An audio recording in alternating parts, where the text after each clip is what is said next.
처음부터 인류는 중요한 사건을 기념하기 위해서 때로는 돌로 기념비를 만드는 관습이 있었습니다. 그 관습을 뭐라고 말하냐면 거석문화라고 말합니다. 거석문화. 풍작과 풍요와 다산을 기원하거나 또 감사할 때 하늘에 돌비를 세워서 기념을 합니다. 또 옆에 부족과 전투에서 크게 승리를 하면 그 승리를 기념하기 위해서 또 돌을 세웁니다. 이거 다 이게 거석 문화입니다. 그리고 존경하는 지도자나 이제 왕이 죽거나 그를 기리기 위해서 또 돌비를 세우기도 합니다. 여러분 쉽게 말하면 여러분 고인돌 있죠? 광개토왕릉비. 이게 다 뭐냐면 거석 문화라고 하는 거예요. 오늘 여러분 본문의 역사도 오늘 본문의 내용과 배경도 역사를 배경으로 쓰여졌지 않겠습니까? 여호수아도 그 시대의 역사 위에 말씀이 쓰여졌잖아요. 그렇기 때문에 그 당시 고대 근동 지방의 역사적 배경과 전통의 역사적 산물인 이 거석 문화가 오늘 본문에 기록이 되어 있어요. 예를 들면 야곱이 베델에서 돌단을 쌓았죠.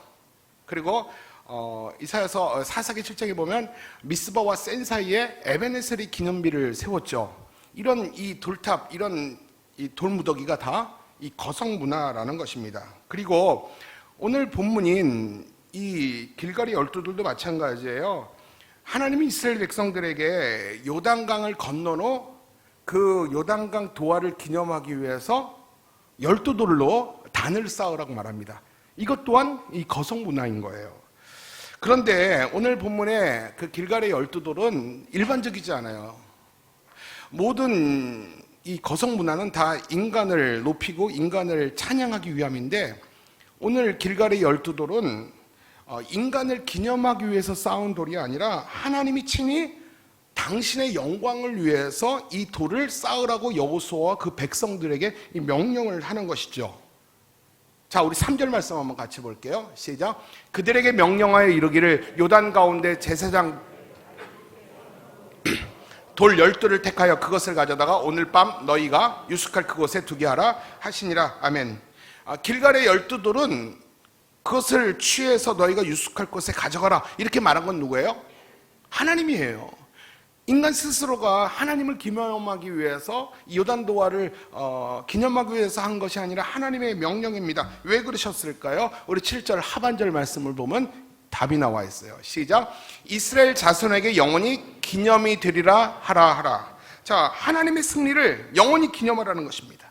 이 요단을 도할 수 있는 건 이 넘실거리는 요단을 건널 수 있는 거, 이건 하나님이 하신 승리예요. 그 하나님의 승리를 영원히 네 자손 대대로 이 일을 기념하고 기억하고 이것을 전수하라라는 의미로 이렇게 12돌을 세우라고 말을 한 것입니다. 그러니까 우리는 하나님이 친히 세우신 길갈의 12돌을 통해서 우리는 이 사건을 통해서 아주 소중한 교훈을 받을 수가 있어요. 여러분, 인간이란 얼마나 배은망덕한 존재인지 모릅니다. 저를 비롯해서 참 은혜를 모르는 존재가 우리 인간이에요. 여러분 안 그래요? 저만 배은망덕한가요? 인간의 죄성은 받을 때는 굽신굽신 죄송한 은혜, 받을 자격 없지만 하나님이 주셨기 때문에 정말 염치 없다고 생각을 합니다. 근데 살만하면 쌩깝니다.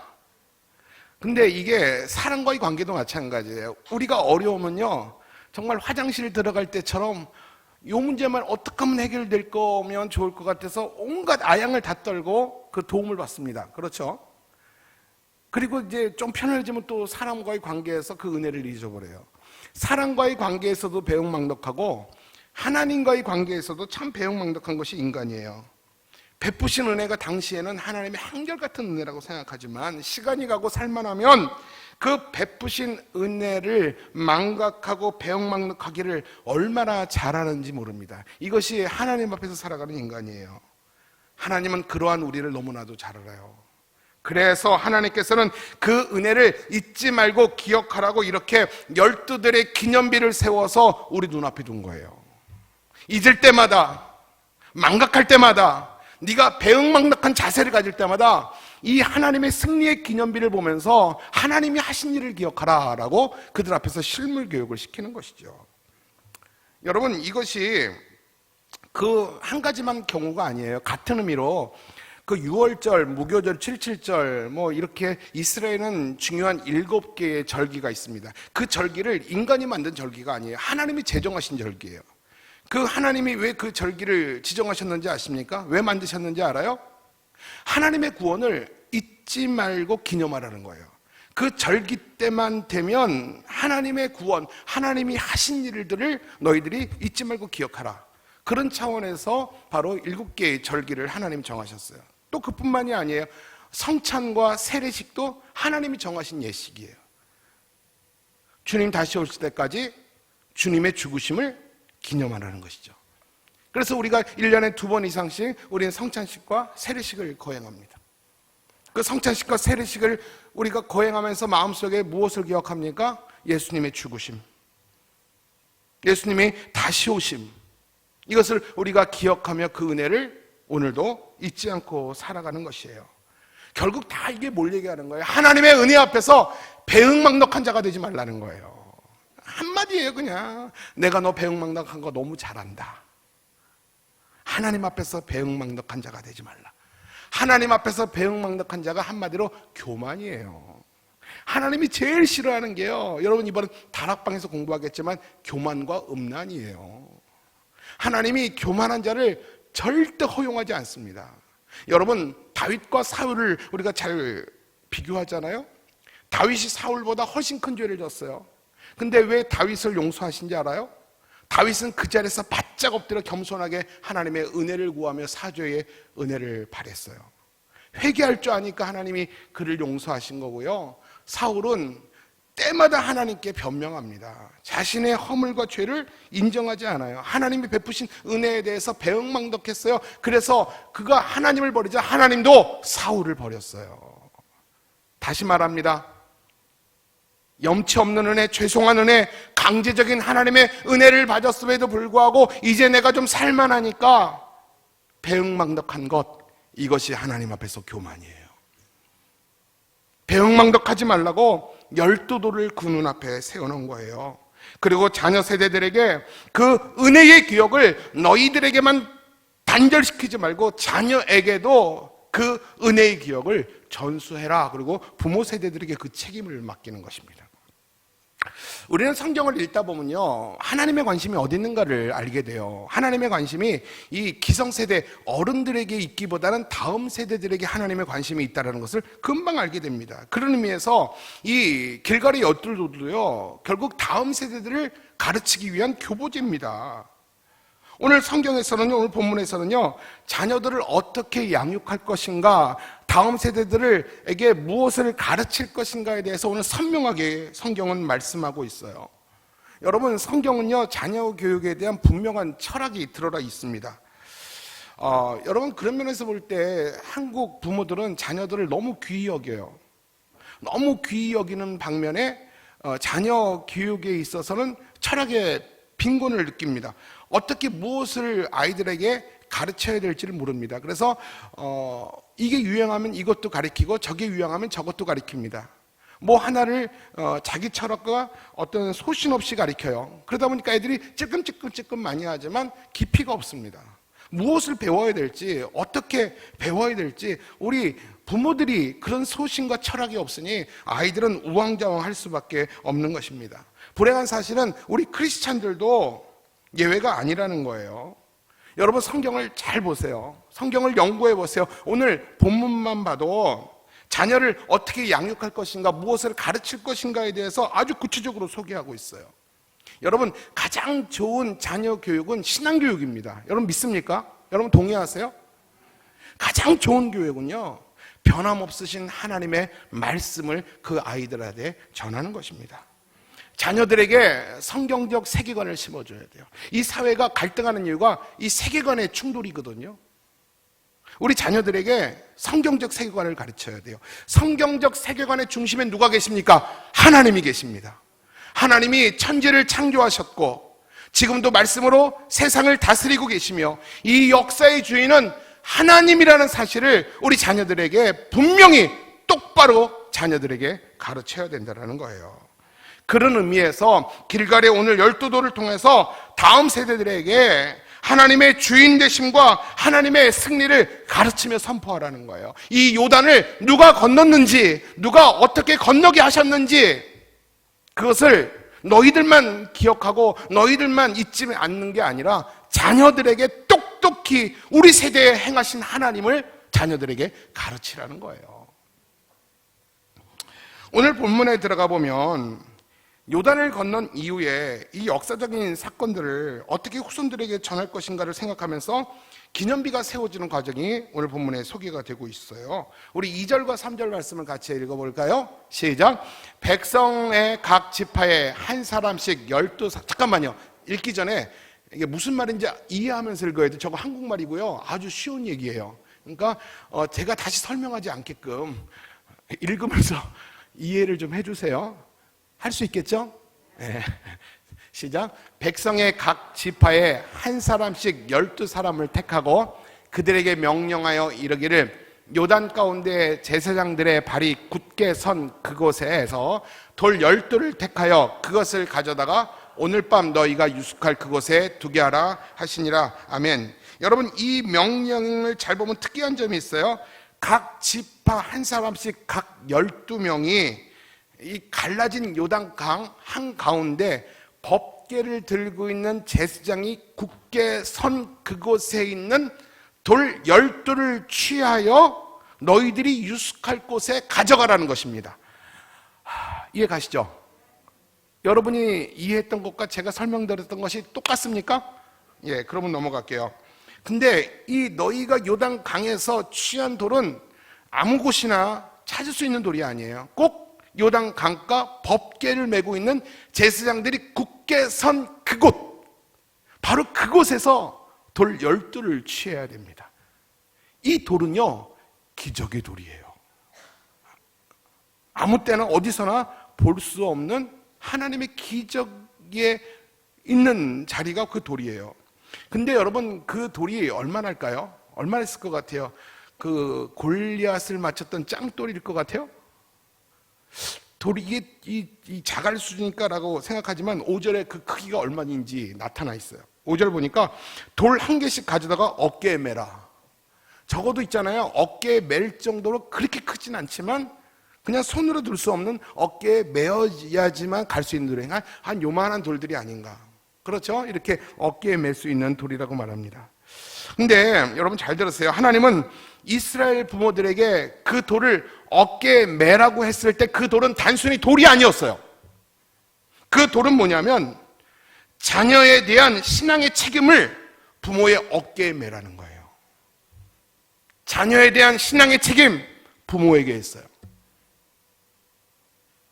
자녀에 대한 신앙의 책임을 부모들은 어깨에 메고 그것을 감당하라라는 것입니다. 근데 궁금한 게 있어요. 요단강에 있는 돌 아무거나 상관없을 것 같은데 왜 유독 제사장이 발이 굳게 선 바로 그 자리에서 돌을 찾으라고 그랬을까요? 여러분, 왜 그런 것 같아요? 그냥 지나가다가 제일 만만하고 이쁜 돌, 기념할 만한 돌을 주시면 되지 꼭 왜 제사장이 서 있는 왜 그 부근에서 돌을 주셔야 될까요? 여러분, 당시 제사장은 영적 지도자예요. 맞죠? 그리고 제사장은 하나님의 말씀을 전하는 자입니다. 그들의 발이 선 곳은, 그들이 메고 있는 것은 하나님의 임재고 하나님의 말씀이었습니다. 그 돌을 취하라는 거예요. 하나님의 말씀을 취하라는 것입니다. 바로 여기에 자녀들에게 무엇을 가르칠 것인가에 대한 핵심이 여기 나와 있는 거예요. 자녀에게 무엇을 가르쳐야 됩니까? 첫 번째로는요, 한번 같이 읽어볼까요? 시작. 하나님은 불가능한 상황 중에 길을 내시는 분임을 기억하라는 것입니다. 아멘. 저 밑에 줄은 필요 없는 거예요. 저거 왜 집어넣었죠? 하나님은 불가능한 상황 속에서도 뭐를 낸다고요? 길을 내시는 분이라는 것을 기억하라는 거예요. 여러분, 요단강은요, 가나안에 들어가기 위해서 마지막 장애물이에요. 맞죠? 그리고 또 요단강이라는 것은 뭡니까? 가나안 시대를 여는 첫 관문이었어요. 이 요단강을 건너서 그들이 견디고 싸워야 될 수많은 전쟁들이 있어요. 7년 동안 41번의 전쟁을 해요. 하나님은 알고 계셨어요. 이 요단을 건넌다고 이 축복의 땅이 주어지는 게 아니에요. 이 요단은 가나안 시대의 서막이에요. 어찌 보면 고생문이 열리는 것이죠. 이제 요단에 들어가서 견디고 싸워야 될 수많은 전쟁 앞에서 그들은 인간적으로 굉장히 두려웠을 것입니다. 그런데 하나님은 그 두려워하는 백성들을 향하여 현실의 어려움과 두려움을 직면할 때마다 너 자신의 연약함을 볼 것이 아니라 하나님의 기적의 현장에서 가져온 말씀의 도를 보면서 하나님이 행하신 일들을 기억하고 그분을 끝까지 신뢰하라, 이것을 보여주기 위해서 이 기적의 현장에서 하나님이 승리하신 말씀의 도를 그들 앞에 세워놓은 것이에요. 따라서 그 돌무더기는요, 우리가 가장 어려웠을 때, 넘실거리는 요단 앞에서 우리가 모든 것을 다 포기하고 싶을 때, 우리를 두렵게 하는 그 요단 강 한가운데 길을 내시고 우리를 인도하시고 승리케 하신 하나님을 기억하고 용기를 내라고 하는 것입니다. 내가 너와 함께 하겠다는 그 징표가 바로 이 12개의 돌무더기인 거예요. 앞으로 너희가 어려운 일을 만나게 될 텐데, 믿음이 연약하여 자주 포기하고 싶고 낙심할 때에 네 연약한 믿음 없음을 보지 말고 승리의 이 돌들을 보며 용기를 내라. 내가 너와 함께 하겠노라. 내가 너를 부르고 붙들었노라. 내가 너를 떠나지 아니하리라. 이 돌무더기를 보면서 다시 일어서서 다시 전진하라는 하나님의 사랑의 징표가 이 길갈의 12돌인 거예요. 그렇습니다. 우리 하나님은 광야에 길을 내시고 사막에 강을 내시는, 이기시는 하나님이 저와 여러분의 하나님이라는 것입니다. 요즘 한국교회 안에 아주 핫한 찬양이 있어요.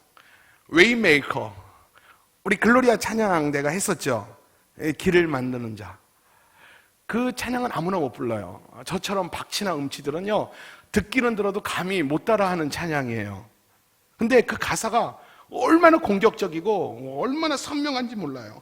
오늘 정말 이 가나안, 이 정복전쟁에 있는 그들에게 주는 용기 있는 말씀이 이 찬양의 가사들이더라고요. 제가 한번 찬양의 가사의 일부를 한번 읽어드릴게요. 주 여기 운행하시네, 주 경배, 주 경배.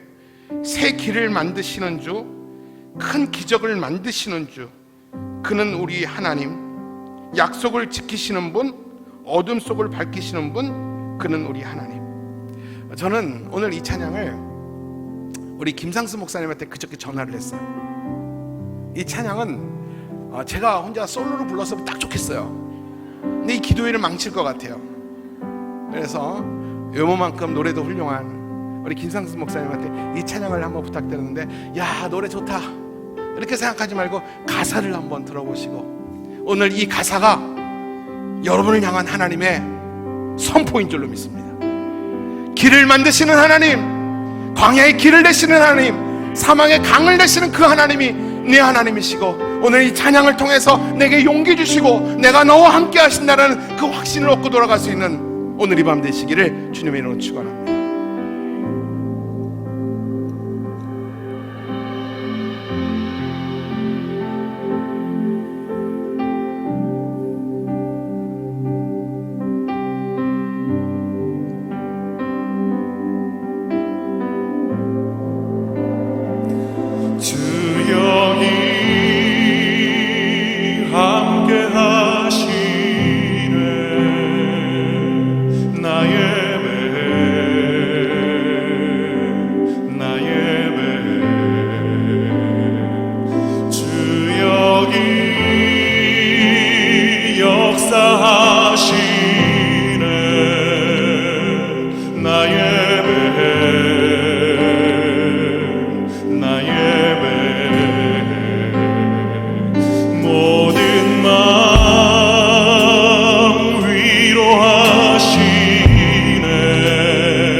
사랑자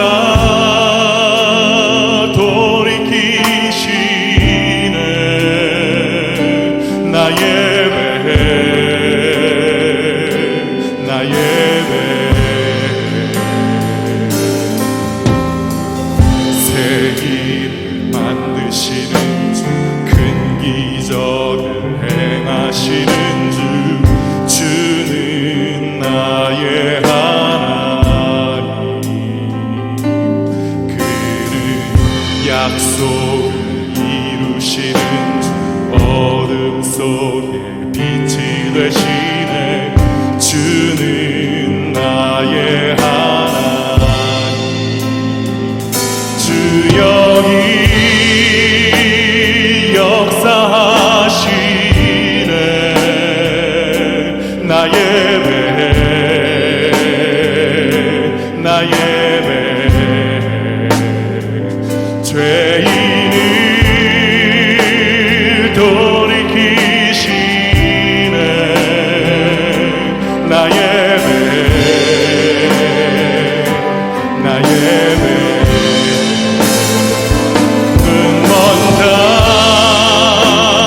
보게 하시네 나 예배해 나 예배해 교회에 새 힘 주시네 나 예배해 나 예배해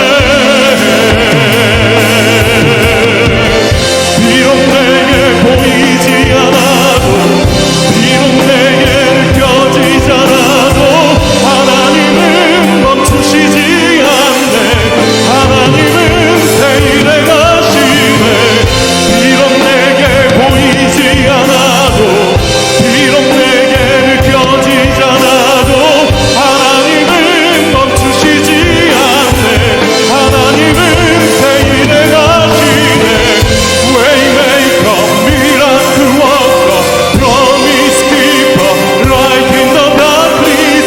My God, that is who you are. You are Waymaker, miracle worker, promise keeper, light in the darkness. My God, that is who you are. That is who you are. That is who you are.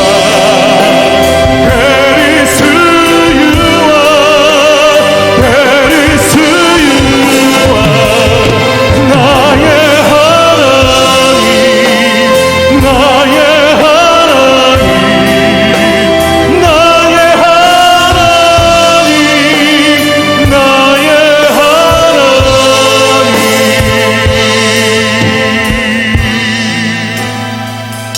주 여기 함께 하시네 나 예배해 나 예배해 주 여기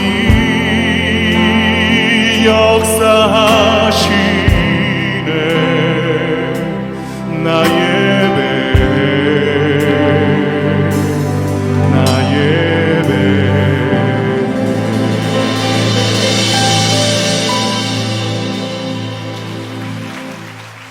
우리의 길을 만드신 하나님께 영광의 박수 올려드리겠습니다.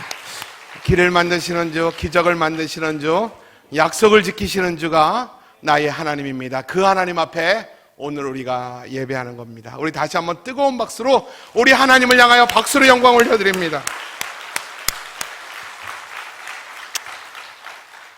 우리 모두가 이 찬양이 할 날이 올 겁니다. 우리 모두가 이 찬양을 박자 틀리지 않고 멋지게 하나님 앞에 이 찬양하는 날이 하루속히 올 수 있기를 우리 모두가 함께 하나님께 은혜를 구할 수 있기를 바랍니다.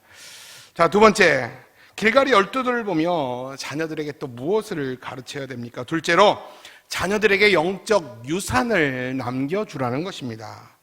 먼 훗날 자손들이 이끼가 끼어있는 그 돌을 보면서 엄마, 아빠, 이 돌이 뭐예요? 왜 여기 있습니까? 라고 물어볼 때 우리 부모 세대들이 자녀들에게 할 말을 전하라는 것이죠. 우리 부모 세대 가운데 하나님이 어떤 일을 하셨는가에 대해서 자녀에게 전하라는 겁니다. 바로 이것이 자녀들에게 남길 영적 유산이에요. 그래서 부모가 경험한 능력의 하나님을 자녀들이 잊지 않고 기억나게 하는 도구로 이 길갈의 12돌이 쓰임받기를 하나님은 원하셨어요. 자녀들이 지나가면서 오고 가면서 그 기념돌을 보면서 우리 하나님은 살아계시고 이 길까지 나를 인도하신 분이 내 하나님이시구나 라는 것을 잊지 않게 하기 위해서 그들이 그 자녀들의 삶 중심에 12돌이 있었던 것입니다. 그래서 너희 자녀들이 앞으로 어렵고 힘든 길을 만날 때마다 이 돌들을 보며 하나님을 기억하며 하나님의 은혜를 누리는 믿음의 유산을 삼으라는 것입니다. 사랑하는 성도 여러분, 오늘부터 시작된 12돌 기도회가 나 같은 죄인을 사랑하시고 구원해 주시고 기도의 자리에 불러주신 그 놀라운 하나님의 은혜를 체험하는 체험의 돌멩이를 찾아내는 시간 되길 바랍니다. 여러분, 이번 기도회를 통해서 이번 기도회를 참석하는 모든 성도들에게 세상과 당당히 맞서 싸워 이길 수 있는 영적 선물을 하나님이 주실 겁니다. 분명히 주실 겁니다. 오늘 이 기도회 자리가 요단이 갈라지며 하나님이 길을 내신 자리거든요. 이 기적의 자리, 응답의 자리에서 하나님이 영적인 성품인 12돌을 여러분에게 선물로 주실 거예요. 그리고 하나님의 승리의 장소인 길갈에서 이 12돌을 쌓는 은혜가 여러분에게 있기를 바랍니다. 그 영적인 성품 12가지가 뭐냐면요, 믿음이고 소망이고 사랑이고 용기고 확신이고 감사고 승리고 기쁨이고 회복이고 부흥이고 응답이고 헌신입니다. 이 12가지의 체험의 은혜를 여러분들이 찾아내는 기도의 밤 되시길 바랍니다. 여러분 들어오실 때 여러분 길갈의 12돌 기도회 받으셨습니까? 한번 다 보세요. 12돌처럼 생겼습니까? 자, 12돌인데 오늘은 믿음과 소망 이 두 개의 스티커를 붙여드렸습니다. 그리고 여러분들 말씀드렸던 12성품들이 여러분 매주 오실 때마다 하나씩 스티커로 드리겠습니다. 우리가 스티커를 다 붙이면 선물을 주는 그런 유치한 짓 하지 않을 겁니다.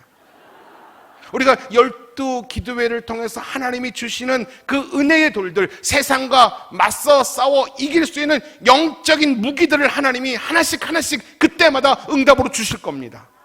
그 12돌을 모아 하나님이 승리하신 이 길갈의 자리에, 이 길갈에 그 스티커를 기도하는 마음으로 붙이신다면 여러분 힘들 때마다 어려울 때마다 이 길갈의 12돌을 보면서 힘을 내시길 바랍니다.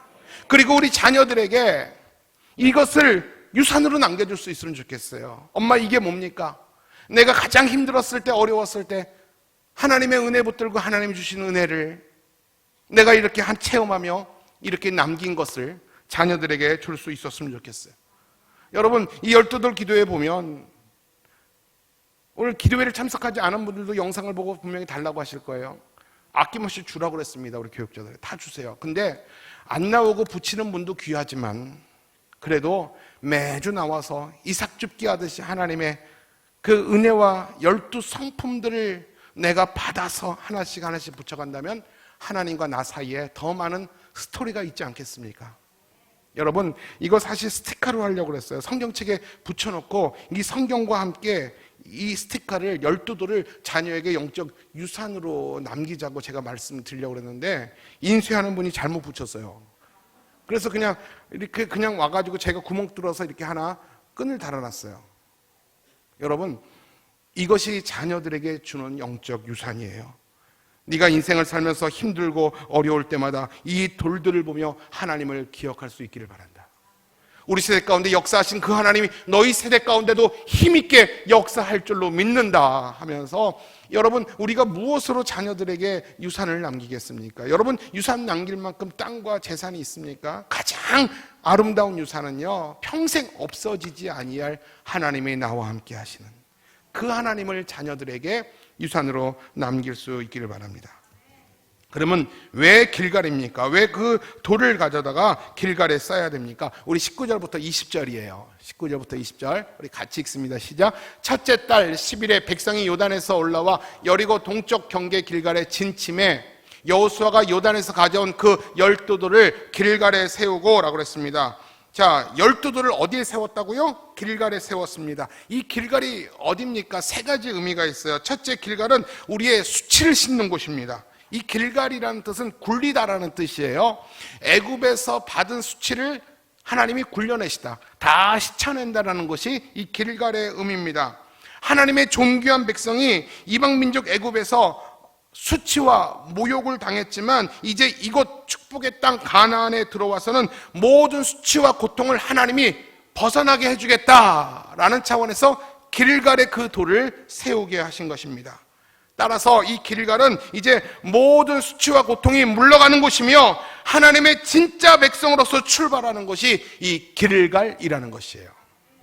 두 번째 길갈의 의미는 뭐냐면요, 여호수아가 가나안을 정복하는 데 있어서 전략적 요충지가 길갈이었어요. 여러분, 이스라엘은, 가나안은 긴 땅이에요. 긴 땅인데 그 중심 허리가 어디냐면 길갈이었습니다. 자, 여호수아는 그 길갈을 점령함으로써 남과 북의 연합군이 이렇게 결성되지 못하도록 중간을 끊어낸 거예요. 한번 화면을 한번 보여드릴까요? 자, 여러분, 저희가 요단 서편 땅이에요. 자, 여러분, 저기 길갈이라는 것 보입니까? 보이시죠? 자, 이 길갈이 어디냐면 남과 북의 중앙의 허리예요. 허리를 끊어놓은 거예요. 왜냐하면 지금 이 가나안에 들어왔던 이스라엘이 200만 이 군중이 자기들과 전쟁하러 온다고 하면 그들이 남과 북이 이렇게 연합군이 되어서 우리와 전쟁할 수 있잖아요. 그렇게 되니까 전략적 요충지로 그 허리를 끊고 들어간 거예요. 허리를 끊어버렸어요. 그래서 남과 북이 같이 교류하지 못하도록. 그래서 남과 북을 자르는 허리에 길갈이 있고, 그래서 어디부터 공격하면 북을 먼저 공격합니다. 북쪽을 올라가서 북과 공격해서 거기를 점령하고 그 다음 남쪽에 내려와서 남쪽을 점령함으로 이 가나안 땅을 다 가지게 됩니다. 그렇기 때문에 이 길갈은 어떤 곳이냐면요, 가나안 전쟁의 전략적 요충지라는 거예요. 그리고 이 전쟁의 본부가 있었던 곳이 이 길갈이었어요. 자, 길갈의 세 번째 의미는 뭐냐면요, 이스라엘의 회복과 부흥의 시작도 길갈에서 시작됐습니다. 사무엘이 무너져버린 이스라엘 공동체를 다시 회복하기 위해서 이 길갈에서 순회를 하면서 백성들에게 하나님의 말씀을 다시 전파하고 선포한 것이 이 길갈이었습니다. 또한 사무엘이 이제 사사시대를 끝나고 왕정시대를 시작하면서 사울에게 기름 부은 곳도 어디입니까? 이 길갈이었습니다. 따라서 길갈이라는 곳은 광야시대를 마치고 가나안 시대를 여는 데 있어서 출발지였으며 영적인 축복의 시작점이 이 길갈이었어요. 여러분, 그냥 길갈이 아닙니다. 이 길갈은 이렇게 상징적 의미가 컸습니다. 그리고 이 길갈로부터, 이 본부라고 그랬잖아요. 이 길갈로부터 첫 성인 여리고성과 싸워서 대승한 곳이 이 길갈이었어요. 그리고 그 승리를 만끽해서 아이성과 싸웠지만 대패를 합니다. 그리고 그들이 실패한 이후에 다시 돌아온 곳도 길갈이었습니다. 여러분, 하나님이 명령하시고 하나님이 싸우라고 하셨고 하나님이 전쟁과 함께 해주셨어요. 근데 왜 길갈에서 졌을까요? 여러분, 하나님이 시키신 일이고 아이성 정복은 하나님이 명령이었지만, 하나님이 허락하신 일이지만 인간의 죄와 실수로 인해서 잘못될 수도 있고 손해보는 일도 있을 수 있습니다. 그래서 때로는 낙심할 때도 있고 지칠 수도 있고 절망할 때도 있어요. 그러나 그들이 길갈에 와서 다시 생각하게 됩니다. 우리가 뭐를 잘못했나? 자신을 돌아보고 자신의 신앙을 점검했던 곳이 길갈이었어요. 다시 초심으로 돌아와서 하나님의 뜻을 다시 찾고자 했던 곳이 길갈이었어요. 지치고 마음 상한 자들이 다시 와서 하나님께 다시 충전받던 곳이 길갈이었어요. 따라서 저와 여러분에게도 이런 길갈이 필요할 줄로 믿습니다. 실패한 그들은 길갈에서 12돌을 보면서 하나님의 승리를 다시 한번 믿으며 그 승리를 다시 한번 다짐하면서 또 전쟁에 임하게 됩니다. 사랑하는 성도 여러분, 여러분의 길갈은 어디입니까? 여러분, 신앙생활하다가 지칠 때 있어요. 힘들 때 있어요. 그때 다시 돌아가서 하나님과의 첫사랑을 회복하며 은혜를 다시 붙들고자 하는 곳, 그 길갈 여러분 있습니까? 여러분, 신앙생활하면 항상 이게 충천되어 있는 것이 아니에요. 항상 이렇게 영적으로 이렇게 항상 채워지는 게 아니에요. 우리는 감정을 가지고 있기 때문에 이 상황에서 이렇게 충돌하고 부닥치고 이렇게 마음이 상할 때 영적으로 침체될 때가 있어요. 계획했던 일들이 실패하고 내 삶이 막 무너지는 순간이 있어요. 여러분, 어디를 가서 다시 한번 영적으로 자신을 채워가며 어디에 가서 하나님의 뜻을 다시 바라며 내가 무엇이 잘못됐는지, 하나님이 뭐라고 말씀하시는지 다시 하나님의 말씀을 듣는 여러분 길걸 같은 장소 여러분 있으십니까? 여러분에게 그 길갈이 있기를 바랍니다. 불가능을 가능으로 바꿔주신 그곳, 넘실거리는 요단강을 가운데 길을 내시는 하나님의 기적이 있는 그곳, 사막에 강을 내시는 하나님의 역사가 있는 그곳, 실패했지만 다시 하나님의 승리를 약속받고 다짐받고 다시 떠날 수 있는 그곳, 그 길갈이 우리에겐 꼭 필요하다라는 것입니다. 여러분, 길갈이 오늘 12주간의 기도의 자리가 되기를 주님의 이름으로 축원합니다. 11번의 기도의 자리를 통해서 하나님이 주시는 은혜를 공급받기를 바라고요.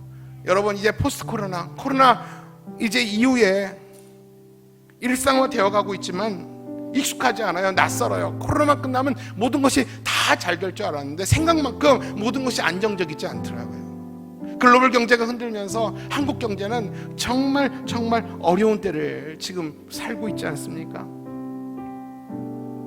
뜻대로 안 되는 이때에 하나님의 은혜 붙들고 또 하나님이 명령하신, 하나님이 주신 사명지를 향하여 우리가 나아갈 때에, 때로는 지치고 힘들 때 우리의 마음을 누일 수 있는 것, 내게 다시 그 은혜를 채워줄 수 있는 그곳, 힘들고 어려울 때 내가 기댈 수 있는 그곳, 다시 하나님을 만나서 하나님의 안아주심을 경험할 수 있는 그곳, 여러분 그 길가를 오늘 이 기도의 자리가 됐으면 좋겠어요. 이 11번의 기도의 자리가 여러분의 인생의 길갈이 되어서 오늘 하나님이 만나신 그 영적인 추억의 자리가, 하나님께서 허락하신 영적인 축복의 그 돌멩이들을 12개를 쌓아가면서 이 영적인 추억과 기억이 여러분의 평생의 아름다운 승리의 경험되기를 주님의 이름으로 축원합니다. 우리 모두가 이 길갈의 은혜, 길갈의 추억들을 여러분 갖기를 주님의 이름으로 축원합니다.